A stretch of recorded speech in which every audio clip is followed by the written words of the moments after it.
Parasite Climax. The clouds are polyamorous, wanting one and both. An earworm's auto-eroticism rubs a brain against itself.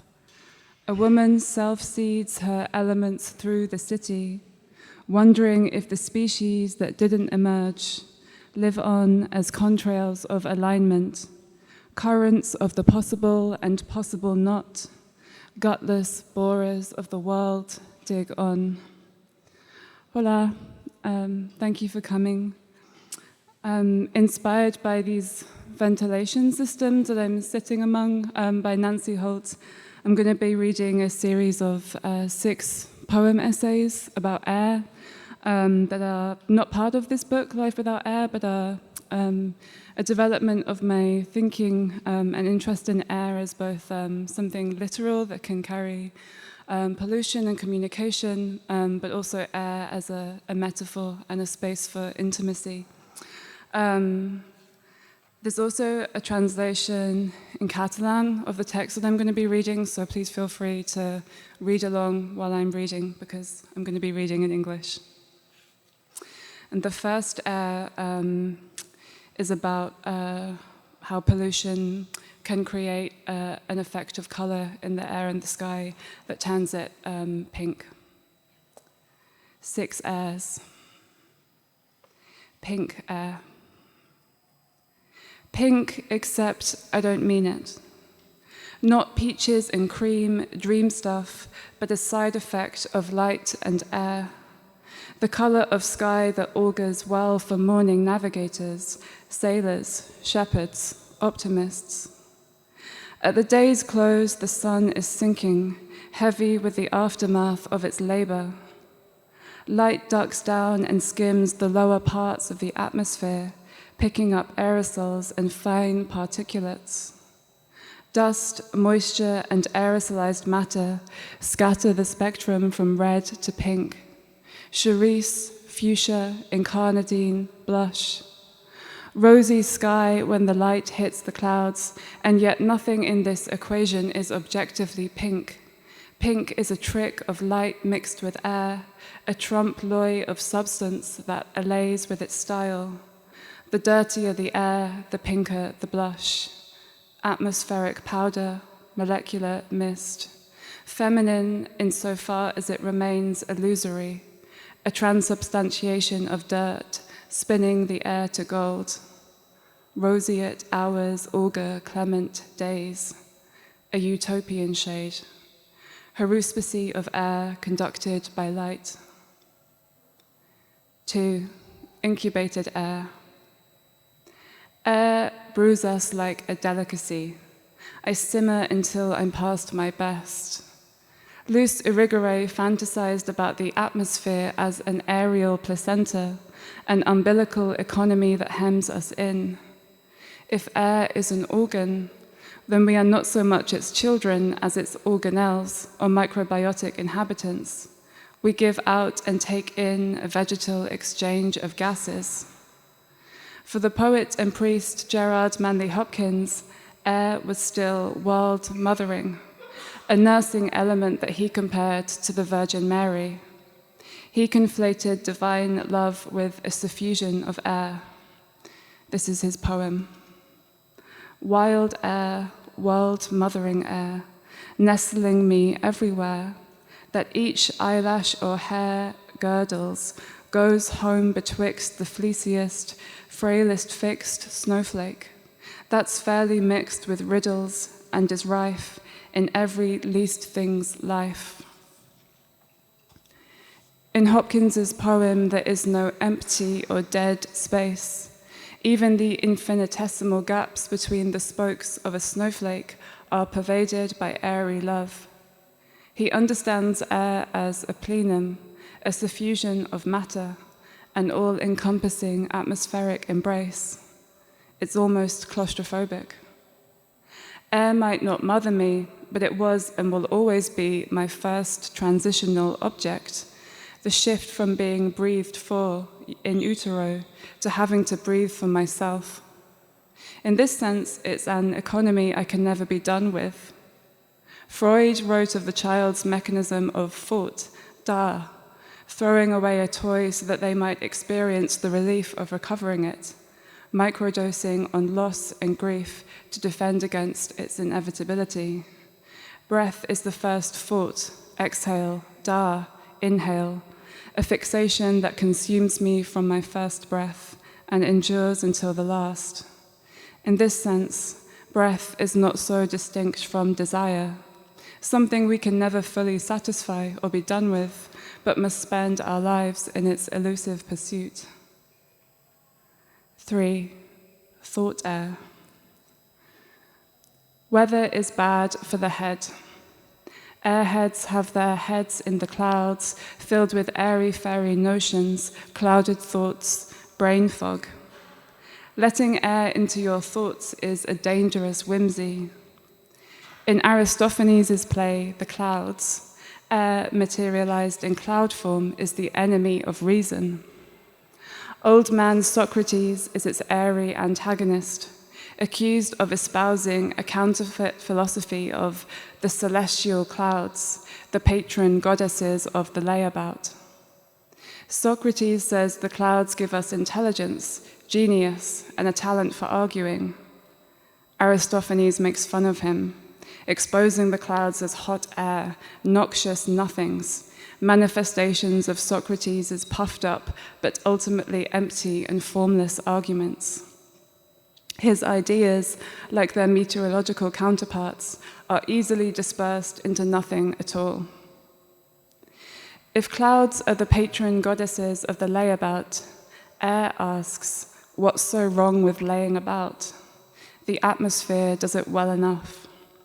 A distrust of clouds suggests a fear of the formless, both the texture of thought and the feelings and sensations that precede thought and language. Unruly air must be fixed within a word like cloud, the airy vowels welded in by solid consonants. 4. Trick air. Layabouts lay about watching clouds, a rogue species of reading where the words rearrange themselves before your eyes.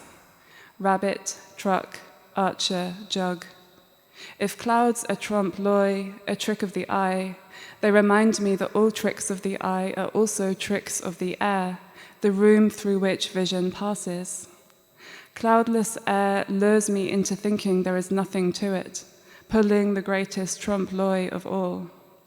What, after all, could be fuller but more empty-looking than air? I learn a new word, obnubilation, to darken or cover with, or as if with a cloud, obscure. Whether foggy or transparent, air portends a state of doubt, where nothing is what it seems. In the 14th century mystical text, The Cloud of Unknowing, cloudy ignorance and blind love, rather than logic or rational thought, enclose a path to intimacy with the divine. Its language is erotic, advising the reader to make a secret thrust of love at the cloud of unknowing, and to beat upon it with a sharp dart of longing love. It anticipates what the poet John Keats called negative capability, the ability and willingness to dwell in doubt and ambiguity without clamoring after certainty and fact. In its reliance on the powers of imagination, negative capability is perhaps an inherently airy process, recalling air's symbolic dyad of wisdom and folly. To get to know air, we might have to relinquish available avenues of knowledge, like the speaker in Laurie Niedecker's poem, who describes a fog-thick morning, I see only where I walk, embracing the disorientation of air's intimacy. 5. Eating air. As a child, I ate air. Not the carnal appetite of Sylvia Plath, who ate men like air, but perhaps closer to what Emily Dickinson described as a kind of elemental drunkenness. Inebriate of air am I, and dibble she of dew. My airy meals were domestic and nightly, consisting of the bubbles and foam that grew from my bathwater when I added a thick pearlescent liquid.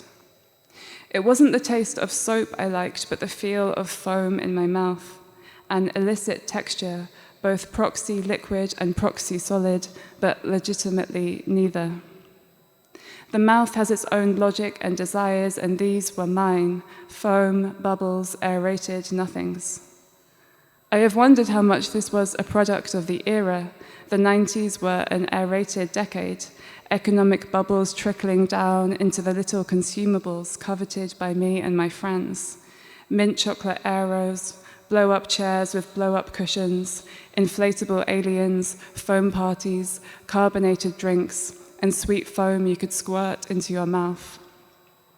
Pre-millennium, everything solid was melting into foam.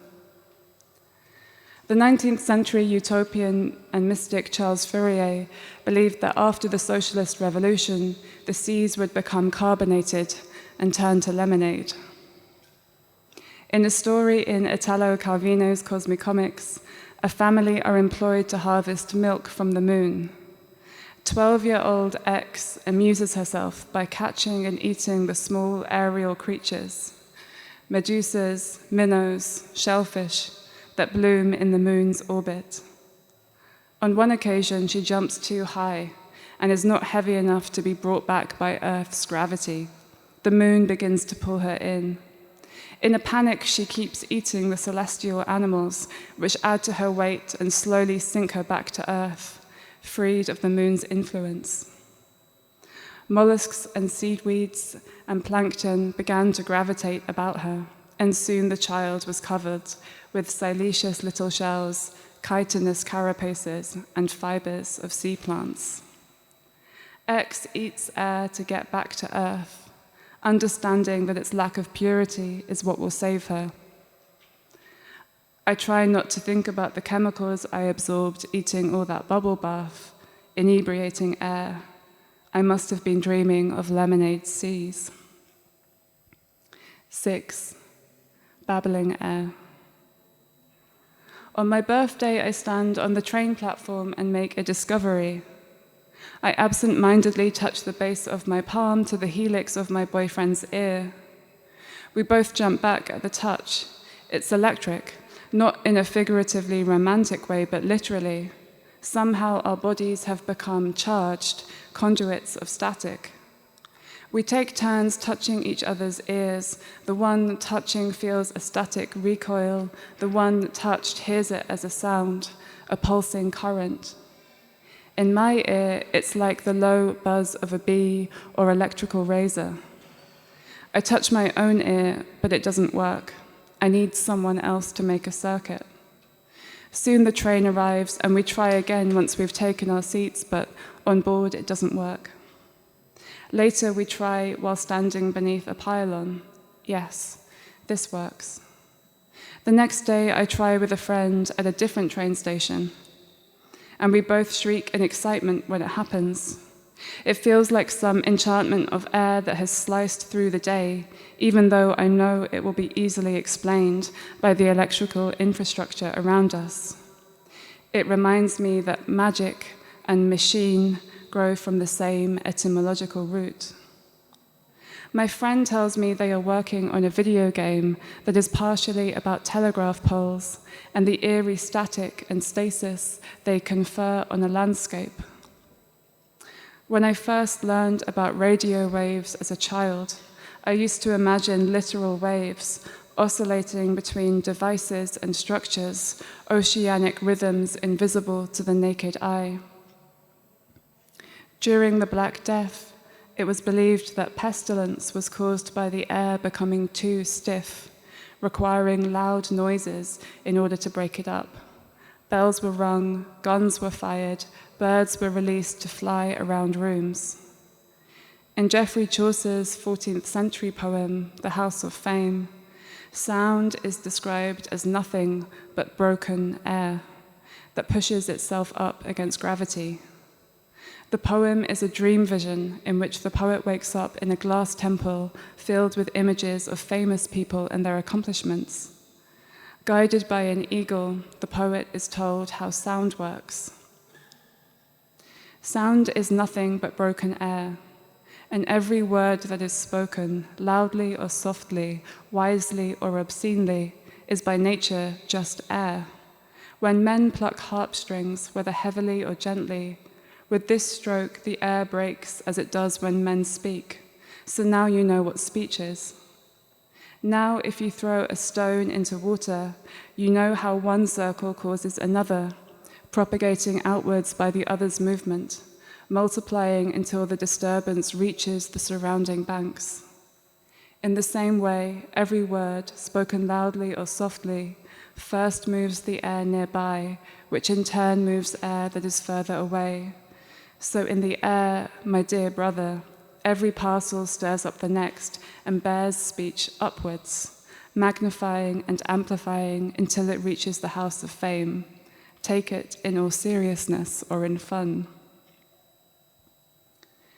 It's delicious to stand on the platform and think about this image. Sounds as parcels of air that ripple each other through space, like the surface disturbance of a stone dropped in water. Each sound moves the next, just like one word moves the next, and soon there is this text or us speaking to each other.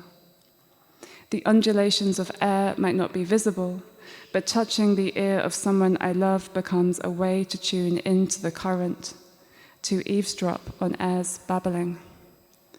Thank you.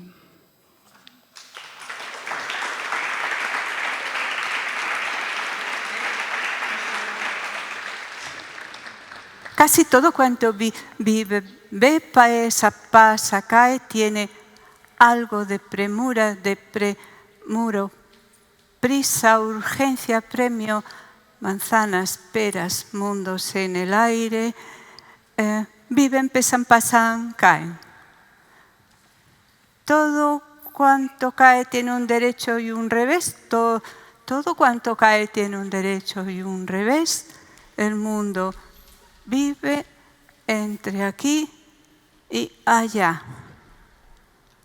como a bubillas, preguntó la bailarina, mientras enhebraba un hilito dorado en una aguja de cristal. Como a bubuelas, nena. Poema para una épica de las cosas nutricias que caen de los árboles. A los nogales enfermos de Allen, que nunca antes enfermos estuvieran. El nogal nació hace 75 años, hace 200 años, hace 2000, hace 12.000, hace miles de años y aún es nogal. Tú no, porque tú pides mapa, bandera, continente.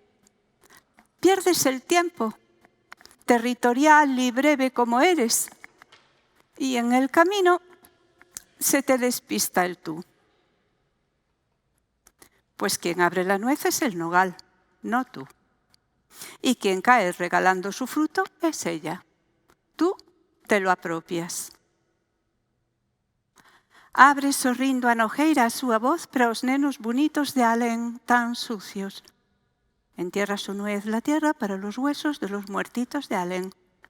Do Allen. No le anda el mundo alrededor del cráneo en la cabeza. Non lle anda alrededor un mundo da cabeza.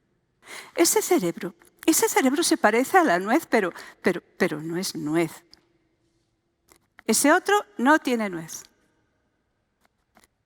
Tú no sé. Creo que tampoco no tienes mucha nuez. O lindo esquío, quítalle a casca e morde con permiso da árbore.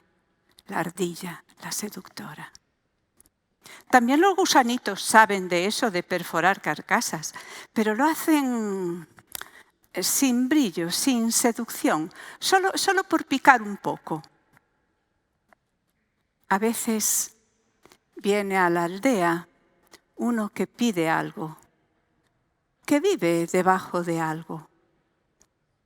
Va derecho al nogal y el nogal suelta lo suyo. A nogueira, mellor.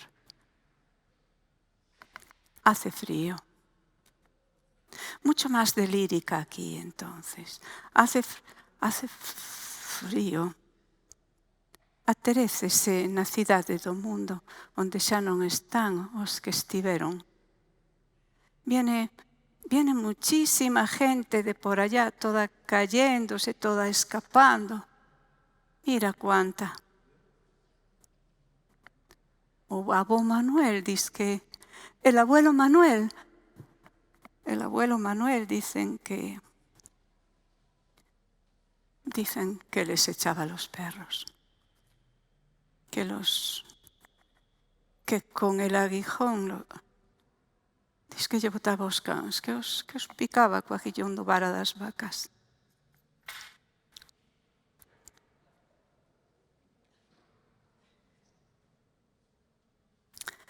Poema para una épica de la patata, que todo lo merece en su buen hacer comunitario. Hundió la azada, tiró del ramaje con cuidado. Patata, pataca, baloca, batata, castaña de tierra, manzana de tierra, etc. Nos libraba de la hambre en tiempos de miserias.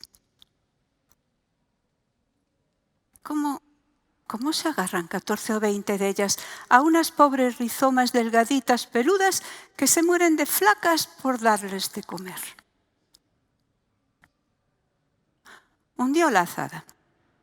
Tiró del ramaje con cuidado, como si no quisiera que ninguno de los hijos que tenía escondidos en el monte se le dañaran.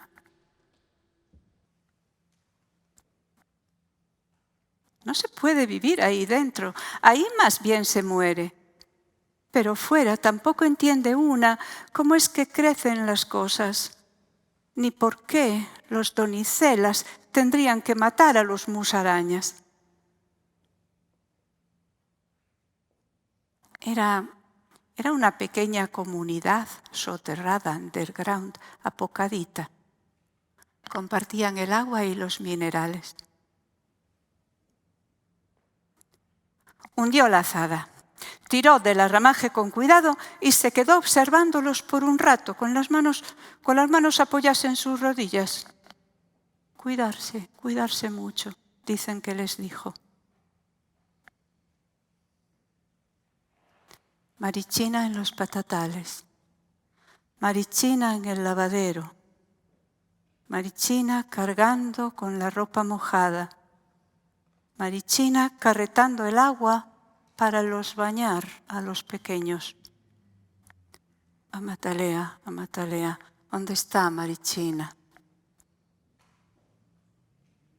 Vino en barcos de vela la patata, vino entre pedruscos de oro, siendo ellas el oro y aquel oro materia de derribo. No se comprende bien, no se comprende cómo se agarran 14 o 20 de ellas a unas pobres rizomas delgaduchas peludas que en su fragilidad las alimentan. Hundió la azada, tiró del ramaje con cuidado, como si no quisiera que ninguna de las hijas que se habían ido a las Américas se le quedaran. Las observó un ratico, con las manos agarradas a los tobillos, los tornecelos. Cuidadvos bien, dicen que les dijo. Entonces las besó una por una y la boquita se le llenó de tierra. No se puede vivir ahí dentro de la tierra, pero fuera tampoco entiende una cómo es que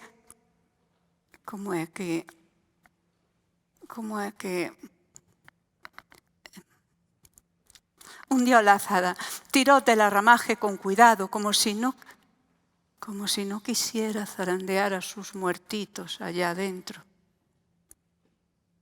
Y se quedó pensando por un rato, con cada una mano suya, apresando cada un pie desde la palma. Duelen ahí los cuerpos, duelen. Dicen que eso fue lo que preguntara.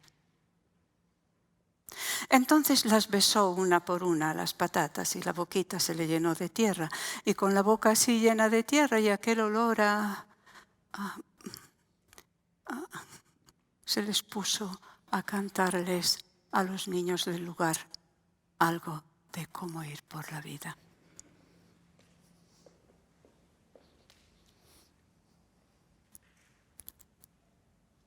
Poema para una épica de los animales domésticos y las mascotas de cuidar.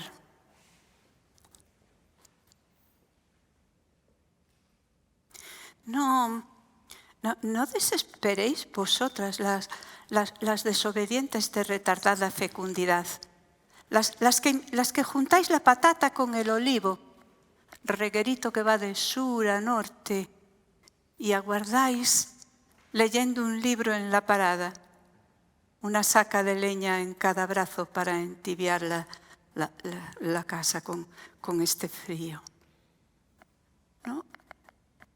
No va a ser siempre así.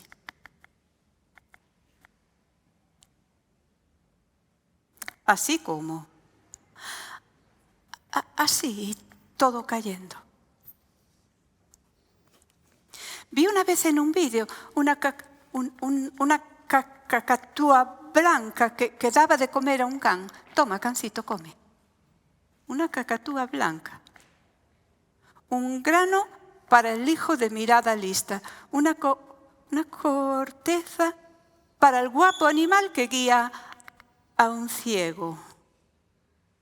A un ciego. Un cejo.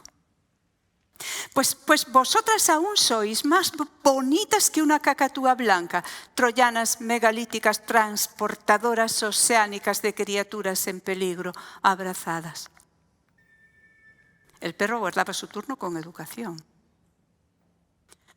Hacéis de comer todos los días para una montonera de gente que malamente muere por matar. Que malamente muere por matar.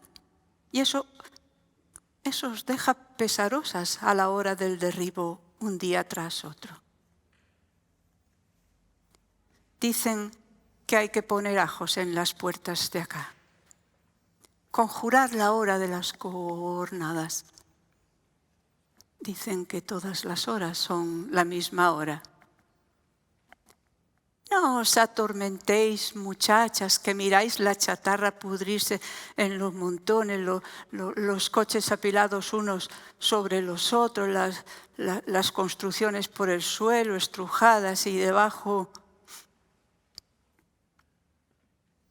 ¿Debajo qué? Nada. Debajo, nada. París, si queréis, si queredes. Sin miedo, en albedrío, como las merinas. Con ese punto de locura de las becerras primerizas. París, un cancito, una cacatúa, una nutria, un gato. Me encantaría. Un lobo. Ya se pintará otra vez la casa. El casado pequeño dura poco en los pies que crecen, pero luce como artefacto de zapatero.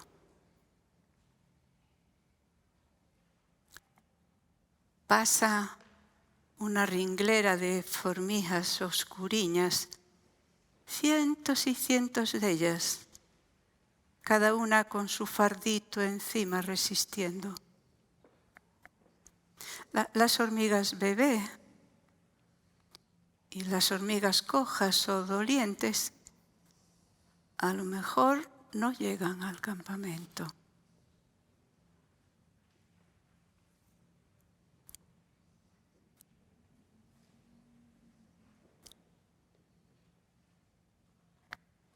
Vitorino. No dejarla estallar.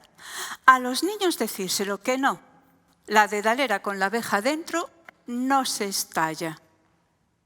Foxglove, Bumblebee, cardiotónica digitales al cloque de Dalera Nutricia. Vitorino, el que nació Vitorino. Tú aguantas esto. La raja del arcón bien selladita. Entre el centeno vienes a morir con los otros, con gusto. Barrio de las cancelas rotas de una ciudad cualquiera al noroeste. Vila Verde, Madrid Sur. Después de campesino, fue marido y padre, afilador, cuidador de mayores, Buenos Aires, Río de la Plata. Algo más caudaloso este de aquí, de donde fue. Fue después, por decir algo albanel, algo portero, algo jardinero en Badalona. Cultiva todavía, conoce lo fatal de la plantita. Si acaso, su buen uso, llegada la ocasión. Así que, si es el caso, aquí tú morirías.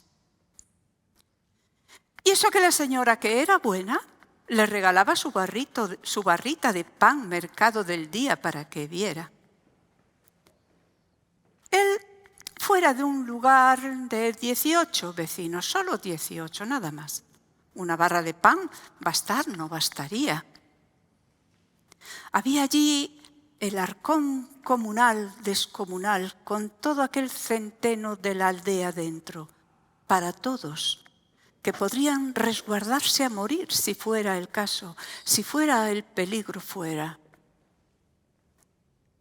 Entonces, si fuera el peligro fuera, dedaleras,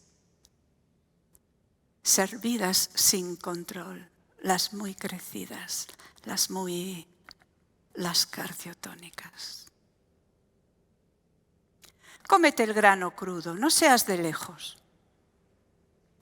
Vitorino no quiso saludar con la mano así, con la mano allá.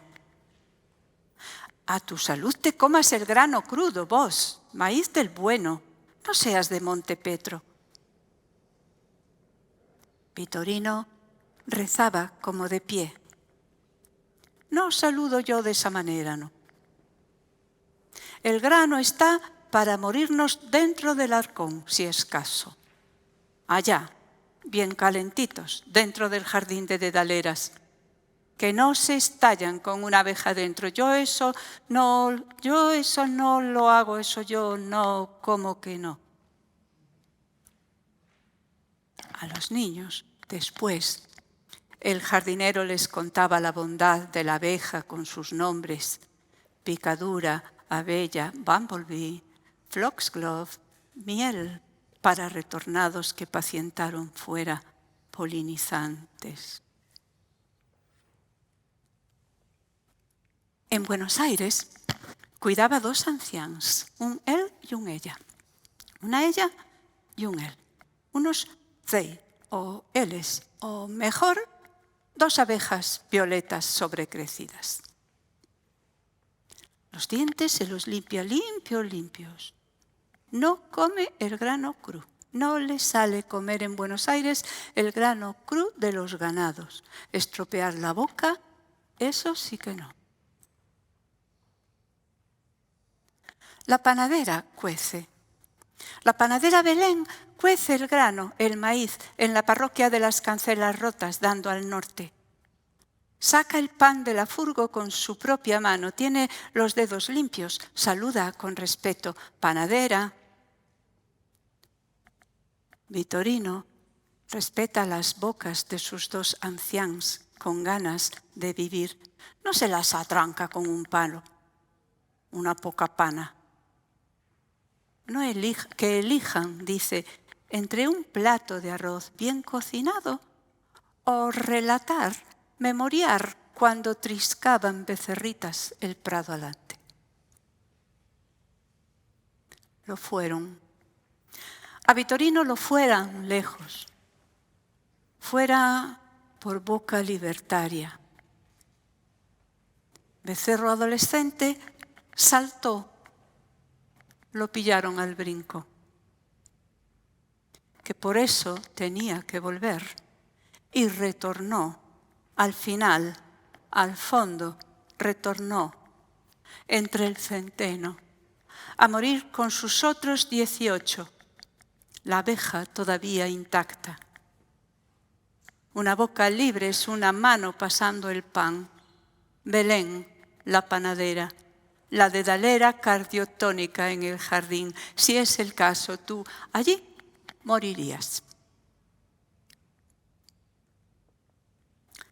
Pasa una ringlera colorida de fardos, un colchón, se adivina, una maleta, un atado de cosas, pertenencias serán. No se ojean detalles así de lejos. Una playa parece un desierto. Hay alaranjado, blanco, azul, violento, verde. Movimiento debajo de los bultos. Zapatos, zapatillas, zapatitos. Muchas gracias.